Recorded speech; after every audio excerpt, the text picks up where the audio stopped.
hea magistriõppe tudeng, tere tulemast Tallinna Ülikooli! Selle infotunni jooksul anname ülevaate olulisematest õppekorralduslikest teemadest, mis aitavad õpingutega sujuvalt alustada. Räägime semestri ajakavast, ainekursustele registreerimisest, eksamisessioonidest, kust leida infot ja kelle poole nõu või abi saamiseks pöörduda ja muust olulisest, mida tasub juba alguses teada. Sellel slaidil on info eriala infotundide toimumise kohta. Kuna vaatate seda videot ilmselt tagantjärele, siis sellel slaidil me pikemalt ei peatu. Ülikooli astumine on tulek uude keskkonda. Alguses võib kõik tunduda keeruline, kuid enamasti on asjakohane teave kusagil olemas. Alustage sellest, et tutvute ülikooli kodulehega. Enamasti leiate sealt otsitava mõnda otsingusõna või sisukorda kasutades. TLÜ koduleht on Google'i-põhine ning kõige lihtsam viis info kiiresti üles leida on panna Google'i otsingusse märksõna, mille kohta infot soovite, pluss TLÜ. Abiks on ka esmakursuslastele mõeldud leht Stardipauk, kuhu on kogutud esmane info, mida üliõpilane õpingute alguses vajab. Alla tuleks laadida kindlasti ka Tallinna Ülikooli äpp Tudengiteatmik, mille eesmärk on lihtsustada esmakursuslaste sisseelamist Tallinna Ülikooli. Soovitame vaadata ka Tallinna Ülikooli YouTube'is olevaid videoõpetusi, kust leiab infot kasutajakonto loomise, õpingukava esitamise, teadete suunamise ja tunniplaani koostamise kohta. Tallinna Ülikool avab õppeaasta piduliku ja meeleoluka aktusega 29. augustil kell 13:00 ülikooli sisehoovis. Pärast seda jätkub sisehoovis lõbus hoovimelu, kus jäävad end sisse üliõpilasorganisatsioonid, süüa pakuvad mitmed toiduautod ning meeleolu kruvib üles peaesineja Karl-Erik Taukar bänd. Stardipaugu nädalal toimuvad ka eriala infotunnid, mis on vastse tudengi jaoks ehk kõige olulisem kohtumine ning selles osalemine on vajalik. Infotunnis saab ülevaate õppekavast ja konkreetse õppekava õppekorraldusest. Eriala infotundide toimumisajad ja ruumid olid esitluse avaslaidil. Soovi korral saab õppeaasta alguses lisaks akadeemilise üksuse ja eriala infotunnile osaleda ka ülikooliülesel eestikeelsel õppekorralduse infotunnil, kus on võimalus küsida õpingukavade koostamise, õppekoormuse ja õppekulude hüvitamise või muu kohta, mis oma akadeemilise üksuse või eriala infotunnis jäi segaseks. Infotund toimub 4. septembril kell 15:30. Infotundi on vaja registreeruda. Inforuumi kohta saadetakse registreerunutele päev enne infotundi. Ülikooli kasutajakonto loomine. Tallinna Ülikooli kasutajakonto seob üliõpilase isikuandmed tema kasutajatunnusega ülikooli arvutivõrgus ning sellega määratakse kindlaks tema õigused ülikooli infosüsteemide ja arvutivõrgu teenuste kasutamisel. Pärast immatrikuleerimist on üliõpilasel juba järgmisel päeval võimalik luua TLÜ kasutajakonto ja ülikooli infosüsteemidesse õis TLÜ e-mail akadeemiline raamatukogu sisse logida. Pane tähele! Kes on varem Tallinna Ülikoolis õppinud või töötanud, nende konto on arhiivis olemas ja taastatakse automaatselt. Alates 25. augustist, kui konto on taastatud, peab parooli uuendamiseks logima kasutajakonto keskkonda ID-kaardi või mobiil-ID-ga. Kui vajate abi konto loomisega. Õppeaasta alguses on võimalik küsida abi ka alates 26. augustist kuni 28. augustini ülikoolis kohapeal Astra maja garderoobi alal. Edaspidi, kui tekib probleeme, saab abi ülikooli kasutajatoe administraatorilt Henni-Maria Johansonilt, kelle kontakte näete siin. Järgmiseks räägime sellest, kuidas on Tallinna Ülikoolis õppeaasta korraldatud ning kuidas oma õpinguid planeerida. Tallinna Ülikoolis jaguneb õppeaasta 2 semestriks, sügissemestriks ja kevadsemestriks. Õppeaasta algab alati sügisel. Näiteks sel aastal algas semester 25. augustil. Iga semester kestab kokku 14 nädalat, millele järgneb eksamisessioon. Kontaktõpe toimub 2 7-nädalase tsüklina, nende vahele jääb niinimetatud vahenädal, kus võivad toimuda arvestused, intensiivkursused, seminarid või muu sarnane õppetöö, aga see võib olla ka täiesti vaba nädal, mil üliõpilane saab õppetööst puhata. Akadeemiline kalender. Oluliste kuupäevade ja tähtaegade jälgimiseks soovitame vaadata Tallinna Ülikooli akadeemilist kalendrit. See on kättesaadav ülikooli kodulehel ning sisaldab kogu vajalikku infot alates semestri algusest kuni semestri lõpuni välja. Akadeemiline kalender aitab üliõpilasel planeerida nii õppetööd kui ka puhkust, et kõik tähtsad kuupäevad oleksid varakult teada. Seega, kui soovite teada, millal midagi tegema peab või mis ajani midagi teha saab, vaadake akadeemilist kalendrit. Õpingute kavandamine. Õpingute kavandamine on ülikoolielu lahutamatu osa. Magistritastme õppekava nominaalkestus on 2 aastat ehk 4 semestrit ning selle aja jooksul tuleb läbida 120 ainepunkti. Üks ainepunkt tähendab 26 tundi õppija tööd, kuhu kuulub nii kontaktõpe kui ka iseseisev töö. Tavapärane semestri koormus on 30 ainepunkti, mis tähendab poole aasta kohta ligikaudu 780 tundi tööd. Selleks, et kõik vajalikud õppeained saaksid õigel ajal läbitud ja lõpetamine toimuks nominaalajaga, on oluline deklareerida ehk lisada õisis õpingukava kõik ained, mis on nominaaljaotuses. See tähendab, et tuleb vaadata oma õppekava nominaaljaotust. Samuti tuleks vaadata ainete toimumist ASIO ehk tunniplaani süsteemist. Paraku ei tee õis ja ASIO omavahel koostööd, seepärast on oluline vaadata ja kontrollida infot mõlemast keskkonnast. Mis on nominaaljaotus ja milleks see vajalik on? Nominaaljaotus, mida üliõpilased õisis näevad, on abiks selleks, et mõista, kuidas õppekava on semestrite kaupa kavandatud. See annab ülevaate, milliseid aineid ja kui suures mahus soovitatakse igal semestril läbida, et lõpetada õpingud nominaalajaga. Samas on oluline meeles pidada, et nominaaljaotus ei ole kivisse raiutud, see võib aja jooksul muutuda. Kui muudatused tehakse, uuendatakse info ka õisis. Seetõttu on väga oluline kuulata kõik ained ära just siis, kui need on tunniplaani planeeritud. Õigeaegne osalemine ja ainetesse registreerimine aitab vältida olukordi, kus mõni kohustuslik aine jääb kogemata võtmata. Õppekavades võib olla aineid, mida loetakse üle aasta ja kui ained jäävad õigel ajal võtmata, võib ülikooli lõpetamine aasta või isegi paari võrra edasi lükkuda, mis omakorda tähendab juba trahviraha tasumist või koguni tasulist õpet.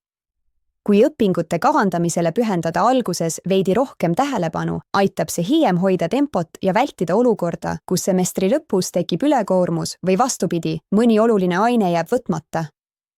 Tallinna Ülikooli ametlik tunniplaanisüsteem on ASIO, kus kuvatakse kõige täpsem ja ajakohasem info.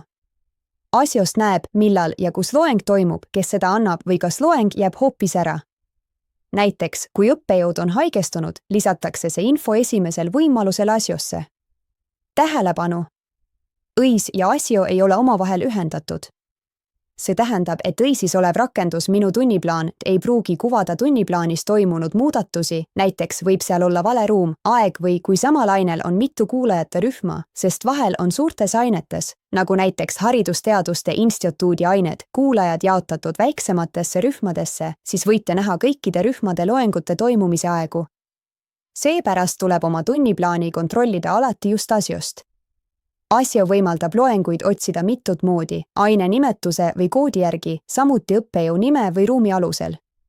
Kõige kindlam on oma tunniplaan üle vaadata iga päev enne loenguid, et olla kindel, kas kõik toimub nii nagu algselt planeeritud või on midagi muutunud. Lisaks tuleb ASIOs kindlasti jälgida, et ekraani ülaosas oleks valitud õige nädal ja kuu. Ainetesse registreerumine. Ainetesse registreerumine ehk õpingukava esitamine toimub iga semestri alguses. See on kohustuslik tegevus, millega üliõpilane kinnitab, et ta plaanib sel semestril õppetööst osa võtta. Õpingukava esitamine tähendab seda, et üliõpilane registreerub ainetesse, mis annab ülikoolile märku, et ta on õppetöös aktiivne. Kui õpingukava ei esitata, teisisõnu, kui õppija ei registreeru ühelegi ainele ehk ei ilmu õppetööle, siis eksmatrikuleeritakse ta ülikoolist õppetööle mitteilmumise tõttu. Õpingukava ei pea esitama ainult need üliõpilased, kes on ametlikult akadeemilisel puhkusel või viibivad välisõppes. Õpingukava tuleb esitada ka siis, kui nominaalaeg on läbi ja kõik õppeained on sooritatud ning teha on jäänud ainult lõputöö. Kuna lõputööd õisis ainena ei deklareerita, tuleb semestri alguses esitada tühi ehk 0 ainepunktiga õpingukava. Ainetesse registreerumine toimub õppeinfosüsteemi õis kaudu. õisi sisselogimiseks on vajalik ülikooli kasutajakonto ning süsteemi pääseb kas ID-kaardi või mobiil-ID abil. Kuidas kontot luua ja kust leida vajalikud andmed, sellest oli juba juttu varem. Aga kordan veel kord üle, Tallinna Ülikool on koostanud väga selge ja samm-sammulise juhendi, kus on kõik olulised tegevused koos kuvatõmmistega lahti seletatud. Selle juhendi leiab õisi avalehelt vasakust allnurgast lingi õisi juhendid alt. Soovitame seda kindlasti kasutada, kui tekib küsimusi või kahtlusi õpingukava esitamisel. Ainesse registreerumisega võtab üliõpilane endale kohustuse selles osaleda ja sooritada eksam või arvestus. Seega, kui olete end ainesse kirja pannud, siis eeldatakse, et osalete loengutes ja sooritate aine. Kui aga selgub, et ei soovi valitud ainet ikkagi võtta, tuleb kindlasti oma registreerumine tühistada. Igaks juhuks lisan, et see punkt puudutab vaid vaba- ja valikaineid, sest kohustuslikud ained tuleb igal juhul läbida. Ainetesse registreerumisele ja nendest loobumisele on kehtestatud tähtajad, mille leiate ülikooli akadeemilisest kalendrist. Üliõpilased saavad oma õpingukava muuta ehk aineid lisada ja eemaldada kuni 8. septembrini. Tähelepanu! Ärge unustage pärast muudatuste tegemist vajutada uuesti nupud salvesta ja esita. Pärast 8. septembrit on veel kuni 4 tööpäeva jooksul võimalik paluda instituudil oma õpingukavas muudatusi teha, esitades õisis vastav avaldus. Avalduse tüüp on muud avaldused. Oluline on meeles pidada, et kui jääte registreeringu tühistamisega hiljaks, jääb aine õpingukava alles. Siis arvestab ülikool, et olete osalenud õppetöös ning aine kuvatakse teie õpingukaardi väljavõttel tulemusega mitte ilmunud või F sõltuvalt aine hindamismeetodist. Seega soovitame jälgida tähtaegu ja viia vajalikud muudatused sisse õigeaegselt. Nüüd vaatame veel kord üle ainetesse registreerumise põhimõtted, mida tuleb teada ja millega arvestada. Juttu tuleb ka õppekulude hüvitamisest, kursuse programmidest ning eksamite ja arvestuste sooritamisest. Esimese aasta üliõpilased registreeruvad esimesel semestril 5 ainele, mis moodustab tavaliselt 30 ainepunkti. See on tavapärane täiskoormus. Õpetajakoolituses võib see maht olla erinev, kuna alates sellest õppeaastast on Haridusteaduste Instituudis aineid, mille maht on 9 ainepunkti. Kui mingil põhjusel ei ole võimalik 5 ainet võtta, on minimaalne täiskoormuse nõue 4 ainet ehk vähemalt 22,5 ainepunkti. Selline nõue on kehtestatud Tallinna Ülikooli õppekorralduse eeskirjas. Tegemist on ametliku dokumendiga, mis sätestab kõik tähtsamad reeglid, tingimused ja protseduurid, mis puudutavad õppetööd, sealhulgas registreerumist, eksameid, õppekoormusi ja lõpetamist. Kui üliõpilane on varem Tallinna Ülikoolis õppinud ja tal on varasemalt sooritatud aineid, mida loetakse sügissemestril, siis tuleb nendega seotud võtteavaldus esitada enne õppetöö algust, hiljemalt 31. augustiks. Kevadsemestri ainete puhul tehakse võtteavaldused oktoobrikuu vahenädalaks. Võtta kohta leiate lisainfot YouTube'i videost, võtta põhimõtted ja koostamise juhend tühi üliõpilastele ja muidugi ka Tallinna Ülikooli kodulehelt. Kõik üliõpilased alustavad õppimist täiskoormusega. Õppekoormuse ümberhindamine toimub vajadusel 2. õppeaasta alguses. Eksamite ja arvestuste sooritamine. Õppejõul on õigus kehtestada kursuse programmis nõuded selle kohta, mida peab üliõpilane enne eksamit või arvestust olema läbinud või sooritanud. Näiteks võivad need olla kohustuslikud loengukülastused, kirjalikud tööd või aktiivne osalemine seminarides. Ilma nende tingimuste täitmiseta ei pruugi olla võimalik eksamile või arvestusele pääseda. Kursuse programmi näeb õisist, kui aine on õpingukavva lisatud. Üliõpilasel on õigus sooritada iga eksamit või arvestust 2 korda, esmalt põhieksam ning ebaõnnestumise või mitteosalemise korral järeleksam. Erandiks on ained, kus lähtuvalt eksami läbiviimise spetsiifikast sõltub tulemus rühma sooritusest või kus hindamisel osaleb vähemalt 3-liikmeline komisjon. Sellisel juhul määratakse ainult 1 eksami aeg. Positiivse tulemuse parandamine on võimalik ainult kokkuleppel õppejõuga. See tähendab, et kui te ei ole saadud hindega rahul, tuleb pöörduda õppejõu poole ja arutada, kas kordussooritus on põhjendatud. Tuleb kindlasti arvestada ka sellega, et kehtima jääb alati viimane tulemus. Seega, kui läksite parandama näiteks hinnet E ja saite korduseksamil E, jääb arvestusse just viimane ehk E. Eksameid ja arvestusi saab sel semestril sooritada kuni 26. jaanuarini. Eksamitest ja arvestustest osavõtmiseks tuleb alati registreeruda õisis. Seda ka siis, kui aine toimub Moodle'i keskkonnas või kui töö tuleb saata õppejõule meilile. Registreerumine ei ole lihtsalt formaalsus, see annab õppejõule märku, et olete plaaninud eksamil osaleda ja võimaldab tal arvestada teie sooviga eksam sooritada. See on eriti oluline kontaktõppes toimuva eksami puhul, kui eksam toimub auditooriumis. Sellistel puhkudel kuulutab õppejõud välja 2 põhieksami aega ja 1 järeleksami.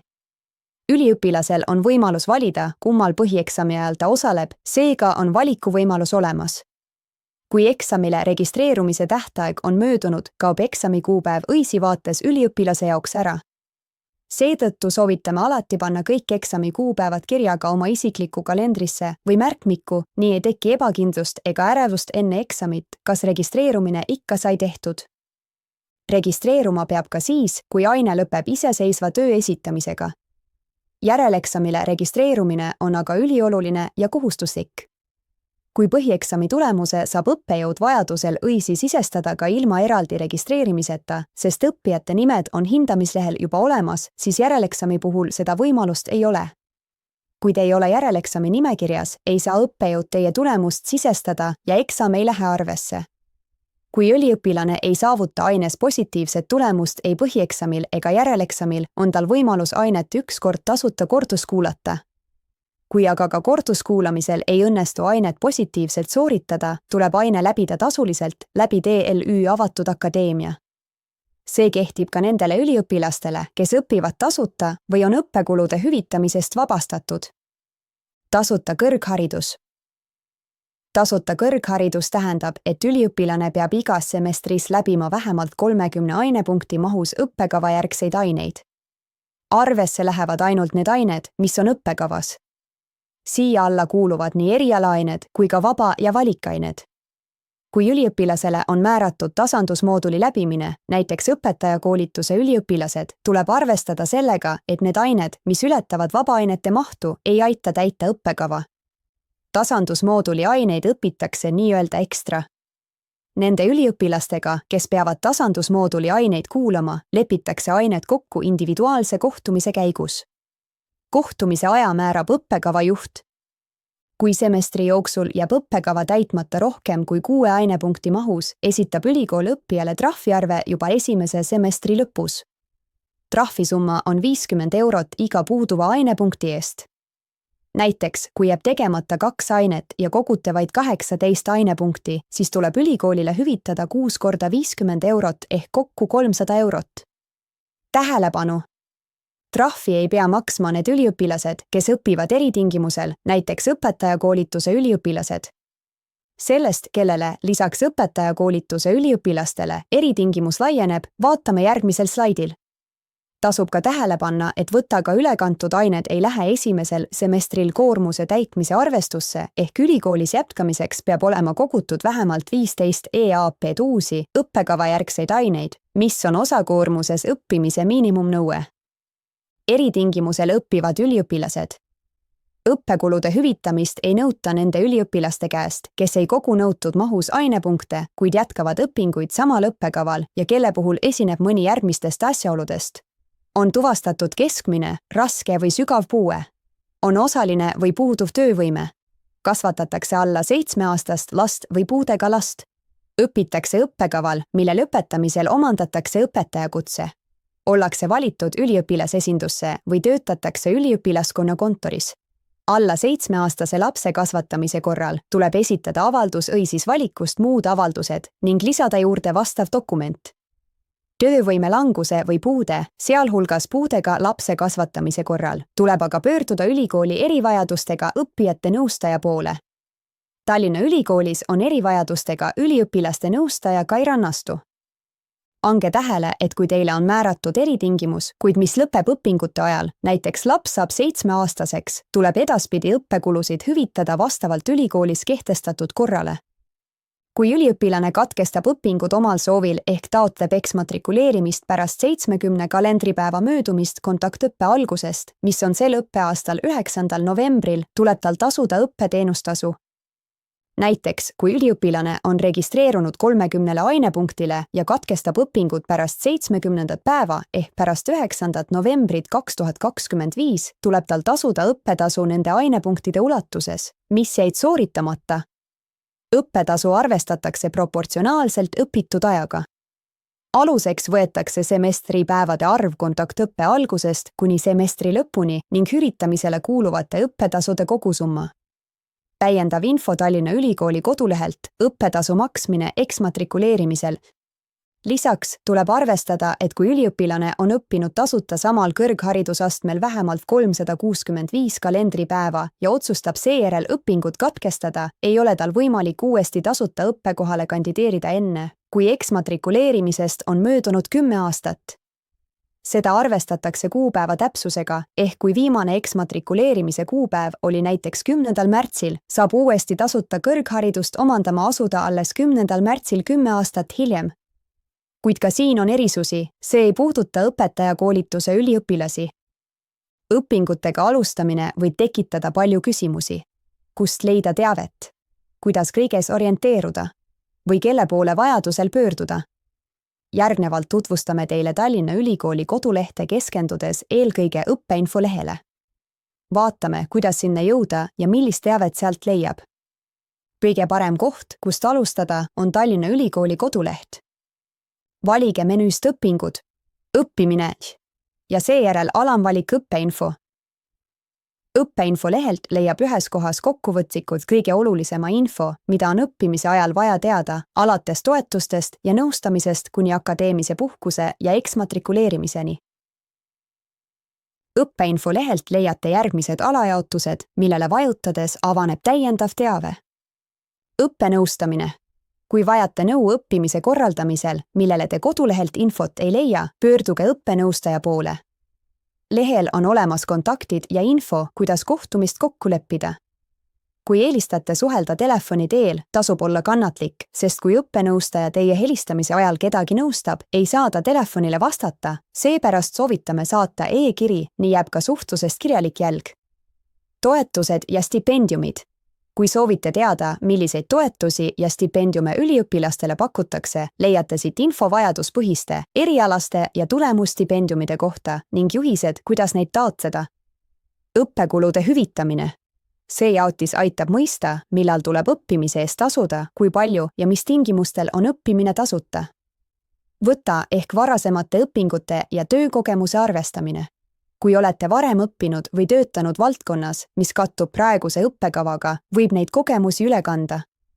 Lehelt leiate selgitused ja juhised avalduse esitamiseks. Akadeemiline puhkus. Kui soovite õppest ajutiselt pausi võtta, tasub tutvuda siin toodud tingimuste ja protseduuridega. Eksmatrikuleerimine. Kui otsustate õpingud katkestada, saate siit teada, kuidas seda teha ning mis sellega kaasneb. Otsuste vaidlustamine. Kui olete mõne akadeemilise otsusega, näiteks eksami tulemusega, rahulolematu, leiate siit info, kuidas ja kelle kaudu saab vaide esitada. Õppimine välismaal alt.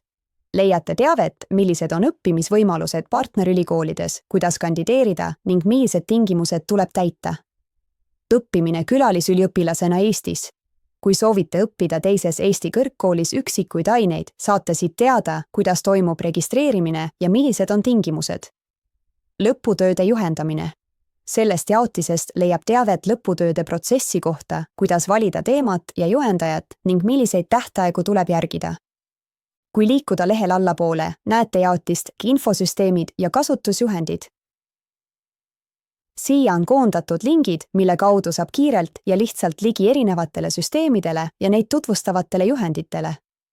Näiteks leiate siit viite õisi kasutusjuhendile, asju tunniplaani süsteemile ning infole, kelle poole pöörduda, kui on mure kasutajakonto või e-posti seadistamisega. Lisaks on siin jaotises võimalik tutvuda näiteks täiskoormuse ja osakoormuse tingimuste, õppekava nominaalkestuse, ainekursuste korduskuulamise või hindamissüsteemiga. Siin on ka info eesti keele ja võõrkeele nõuete kohta, millel peatume lähemalt järgmisel slaidil. Kui esimese õppeaasta jooksul selgub, et ei ole oma erialavalikuga rahul ja mõtlete eriala vahetamise peale, leiate vajaliku info samast jaotisest. Õppekava vahetamine alt. seal on kirjas, kust alustada, kelle poole pöörduda ning millised tingimused peavad olema täidetud, et saaksite oma õppekava vahetada. Kui kerite lehte veel allapoole, leiate dokumendid ja juhendid ning muu info, mida on hea teada. Usun, et olete õppeinfo lehest ja sellest, kuidas ning millist infot sealt leiab, ülevaate saanud ning võime jätkata eesti keele ja võõrkeele õppe tingimuste ja korraga. Eesti keele ja võõrkeele taseme nõuded. Õpingute lõpetamiseks peab üliõpilane täitma õppekavas kehtestatud eesti ja võõrkeele nõuded, mis on õppekava läbimise ja lõpetamise tingimuseks. Eestikeelsel õppekaval õppiva üliõpilase eesti keele oskus peab lõpetamisel vastama Euroopa keeleõppe raamdokumendid C1 tasemele. See nõue kehtib üliõpilastele, kelle varasemad õpingud ei ole olnud eesti keeles, näiteks need üliõpilased, kes sooritasid eesti keele teise keelena riigieksami ja läbisid bakalaureusõppe vene, inglise või mõnes muus keeles. Eestikeelse kõrghariduse omandanud või eesti keele emakeelena riigieksami sooritanud üliõpilased ei pea oma eesti keele oskust tõendama.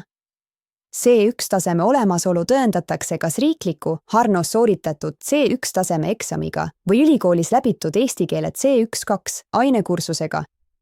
Kui üliõpilane on sooritanud Harnos C1 taseme eksami ja ta ei soovi ülikoolis eesti keelt juurde õppida, et oma keeleoskust veelgi parandada, siis on tal võimalus esitada digiallkirjastatud tunnistus oma õppenõustajale, kes teeb tema õppekaardile märke, et see lõpetamistingimus on täidetud. Ainepunkte õppija selle eest ei saa. Kui üliõpilane soovib ülikoolis eesti keelt C1 tasemel juurde õppida, võib ta seda teha.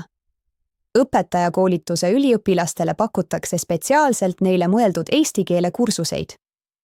Kõigile neile üliõpilastele, kes peavad eesti keelt õppima, lisatakse kohe õpingute alguses õppekaardile riigikeele süvaõppe kõrvaleriala. See annab ülikoolile märku, et üliõpilane peab lõpetamiseks viisil või teisel saavutama eesti keele C1 taseme. Riigikeelt õpitakse vabaainete arvelt ehk teisisõnu, see täidab vabaainete moodulit.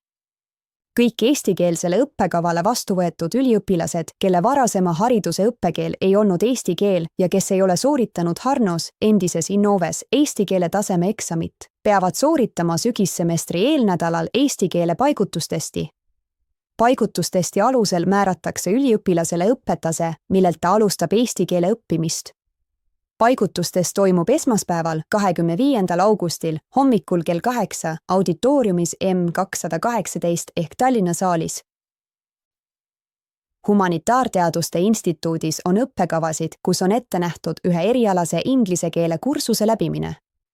Kõik need esmakursuslased, kelle õppekava seda ette näeb, peavad sooritama õpingute alguses inglise keele paigutustesti. Aga ka siin on erandeid. Õppijad, kes on sooritanud rahvusvaheliselt tunnustatud C1 või C2 taseme testi või kelle varasemad õpingud olid inglise keeles või kes on sooritanud erialase inglise keele kursuse Tallinna Ülikoolis, näiteks need, kes on bakalaureusõppes läbinud erialase inglise keele kursuse, ei pea testi sooritama. Kui läbisite bakalaureusõpingute ajal kursuse erialane inglise keel 1, jätkate magistris erialane inglise keel 2 kursusega ja kui läbisite bakalaureus'es erialase inglise keele 2 kursuse, jätkate magistris akadeemilise inglise keelega. Erinevalt eesti keelest saab erialasele inglise keelele esitada võtta ning selle eest on võimalik saada ainepunkte. Sellest, kus leiab infot võtta esitamise kohta, oleme juba varasemalt rääkinud. Kõik teised esmakursuslased, kelle õppekava näeb ette erialase inglise keele õppimist, peavad läbima sügissemestri eelnädalal inglise keele paigutustesti. Testi tulemuse järgi määratakse, milline kursus tuleb läbida. Veel kord, kui õppekavas ei ole erialase inglise keele kursust, näiteks võõrkeeleõpetaja õppekava, ei ole vaja paigutustesti teha.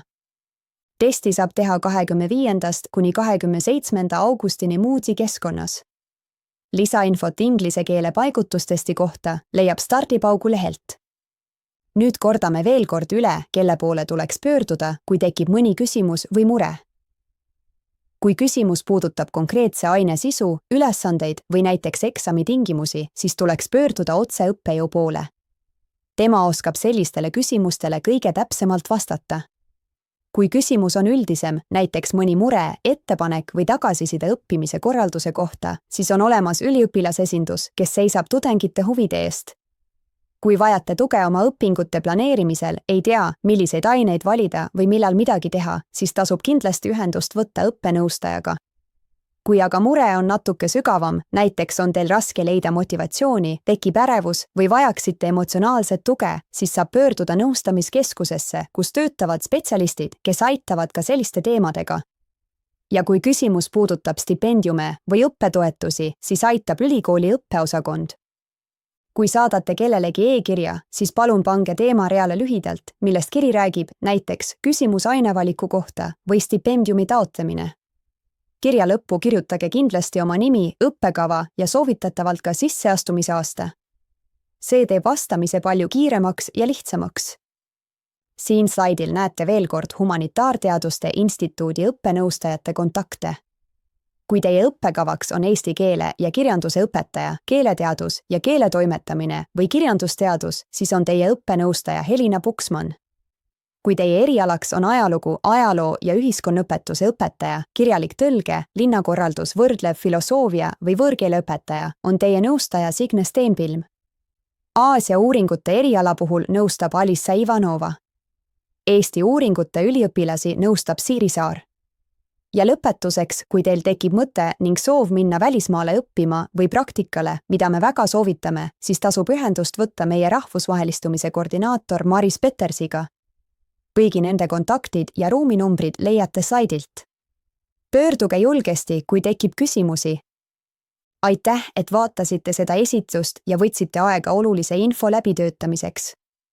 Meie kõigi siiras soov on, et tunneksite end ülikoolis hoitult ja toetatult, ükski küsimus ei ole rumal ja te ei pea kunagi jääma üksi. Küsimine näitab, et hoolite oma õpingutest. Soovime teile edukat, avastusterohket ja inspireerivat õpiaega Tallinna Ülikoolis. Julgust, uudishimu ja rõõmuga siis, kui läheb raskeks, olete õigel teel. Näeme peagi loengutes ja instituudi koridorides.